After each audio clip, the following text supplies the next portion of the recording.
450 ఓట్లే ఉన్నప్పటికీ కూడా ఇక్కడ మరి పెద్ద సంఖ్యలో మరి ప్రజలు గుమిగూడడం మరి అది మా గొప్పతనం కాదు, మా నాన్నగారి గొప్పతనంగానే మేము భావిస్తూ ఉన్నాం.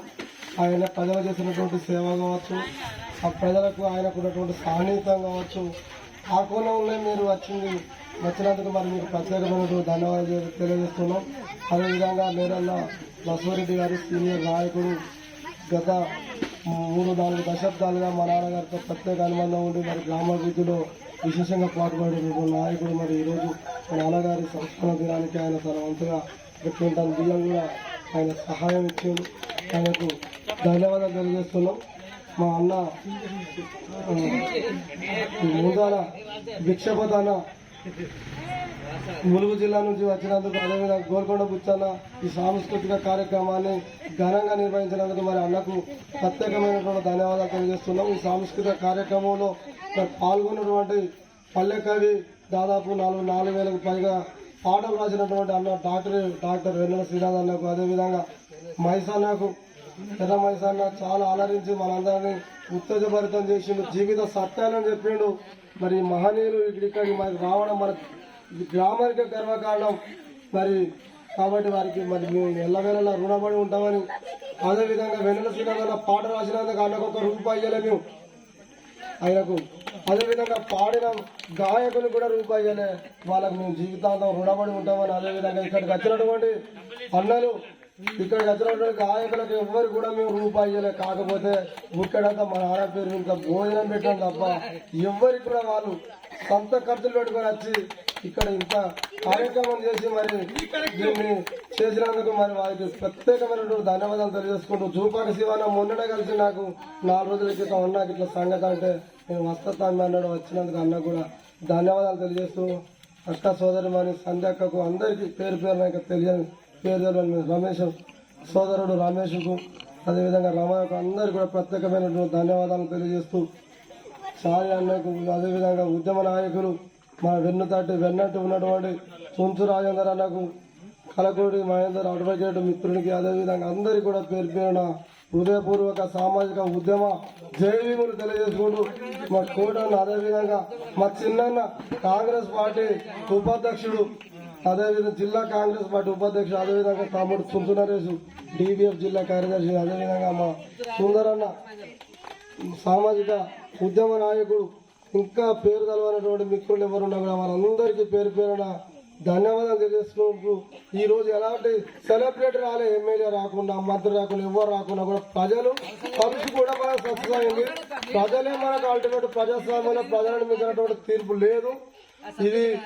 ఇదే నూతన ఒరవడిని చేసి ఇది పార్టీలకు అతీతమైన కార్యక్రమం. ఎర్రసాంబయ్య గారి ఆశయాలను ముందుకు తీసుకుపోవడంలో మరి మేము ముందు వరుసలో ఉంటామని, ఎలాంటి త్యాగాలకైనా కూడా మేము సిద్ధంగా ఉండి మరి ఆయన ఆశయాలను, ఆయన పేరు నిలబెట్టడానికి మేము శాశక్తిగా కృషి చేస్తామని మరి తెలియజేసుకుంటూ, మీ అందరికీ శిరసు వంచి పాదాభివందనం చేసుకుంటూ సెలవు తీసుకుంటున్నా. అన్న పాపం పొద్దు నుంచి వచ్చి మాట్లాడండి, ఒక్క నిమిషం అన్న మాట్లాడాల్సిందిగా పీడల ప్రసాద్. ఈరోజు మాదాసి ఎర్రసాంబయ్య నాగాయపల్లె మాజీ ఉప సర్పంచ్ గారి సంవత్సరీకం కార్యక్రమాన్ని ఇంటి దగ్గర కాకుండా ఇలా జనం మధ్యలోకి తీసుకొచ్చి అంబేద్కర్ పూలే ఆశయాలను, జ్యోతిరావు పూలే, సావిత్రిబాయి పూలే గారి ఆశయాలను, బుద్ధుడి ఆశయాలను కొనసాగించాలనే ఉద్దేశంతో మన ప్రజలకు చైతన్యవంతం చేయడానికై, అంటే ఇప్పుడున్నటువంటి పరిస్థితులకు విభిన్నంగా ఏదో ఇంట్లోనే భోజనాలు పెట్టుకుని ఇంట్లోనే తిని ఇంట్లోనే పోకూడదు, కుటుంబ సభ్యుల మందమే కాకుండా గ్రామ ప్రజలకు ఏంటో తెలియాలి. ప్రజాసేవకుడు ఒక మూల గ్రామం నుంచి ఉప సర్పంచ్ గా ఒక దళితులు గాని, బహుజనులు గాని, బీసీలు గాని ఎదగాలంటే ఎంత కష్టం అనేది అది తిరిగిన వాళ్లకు, ప్రజాసేవ చేసిన వాళ్ళకు మాత్రమే తెలుస్తుంది.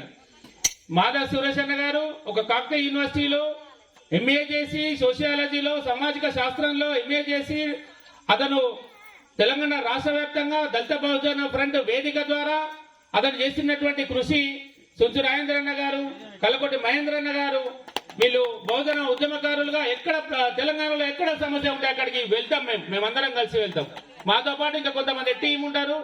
ఎటువంటి సమస్య ఎవరికి వచ్చినా, ఈవెన్ కరోనా తర్వాత ప్రజా కళాకారులకు పనులు లేకపోతే దాని విషయంలో అయితే ఇప్పుడు వచ్చినటువంటి జూపాక శివాయన్ టీం ప్రతి ఒక్కరు కూడా మేము తెలంగాణ రాష్ట్ర వ్యాప్తంగా ఉద్యమకారులమే సవాల్ పెట్టడానికి భయపడేది. కరోనా వచ్చిపోయిన తర్వాత సవాల్ పెట్టాలంటే అర్థమేంటిది, 10 మందిని గ్యాదర్ చేయాలి, 10 మంది రావాలంటే దగ్గర రావాలంటే కరోనా అవుతుందట, మేము రాము సవాళ్ళకని చెప్పి దూరం ఉంటే మళ్ళీ ఇలాంటి సమావేశాలను నిర్వహించడానికి తెలంగాణ రాష్ట్ర వ్యాప్తంగా తిరిగి చేయడం జరిగింది. కాబట్టి మనము కరోనా అంశాన్ని పక్కా పెడదాం. అదొక అగ్రరాజ్యాల కుట్రలో భాగంగా కరోనా వచ్చింది. మనం ఆరోగ్యాన్ని మంచి వాతావరణంలో మంచి కాలుష్యం కానీ ఆక్సిజన్ పీల్చుకోవాలి, పొల్యూషన్ కావద్దు అనేది అసలు కాన్సెప్ట్. వరల్డ్ హెల్త్ సెంటర్ యొక్క, ప్రపంచ ఆరోగ్య సంస్థ యొక్క ఇంటెన్షన్ అది బ్యాక్గ్రౌండ్ లా. మనము ప్రస్తుతం ప్రతిరోజు కొన్ని వందల లక్షల వేల కార్లు తిరిగి, వెహికల్స్ తిరిగి వాతావరణ కాలుష్యం జరుగుతుంది. భూమి యొక్క పైన ఉన్నటువంటి ఓజోన్ పొర తగ్గించబడుతుంది, అది తగ్గిపోతుంది. వాతావరణం తగ్గిపోయి కార్బన్ డైఆక్సైడ్ ప్లస్ ఓజోన్ పొర అంటే మన అల్ట్రావైలెట్ రేసెస్, సూర్యుని యొక్క అతినీలిత కిరణాలు డైరెక్ట్ గా మనుషుల మీద ప్రభావం పడి వారి మరణానికి కారణమవుతుందని చెప్పి అలా కరోనా లాక్డౌన్ అని పెట్టడం జరిగింది ప్రపంచ ఆరోగ్య సంస్థ. అది కూడా మన మంచికే పెట్టింది.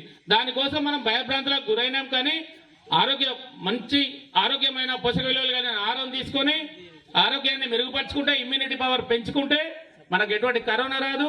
ఇప్పుడు జబ్బులకు వచ్చి ప్రభుత్వ హాస్పిటల్లకు కానీ ప్రైవేట్ హాస్పిటల్లకు కానీ వెళ్లాల్సిన పరిస్థితి రాదని చెప్పి నేను ఈ సందర్భంగా తెలియజేస్తున్నాం. ప్రతి ఒక్కరూ ఆరోగ్యంగా ఉండడానికే కదా మనం ఏం చేసినా కూడా. ఓకేనా? ప్రజలను చైతన్యవంతం చేయడానికే ఈ రోజు ఇక్కడికి వచ్చేసినటువంటి మన ప్రముఖ సుమారు 4000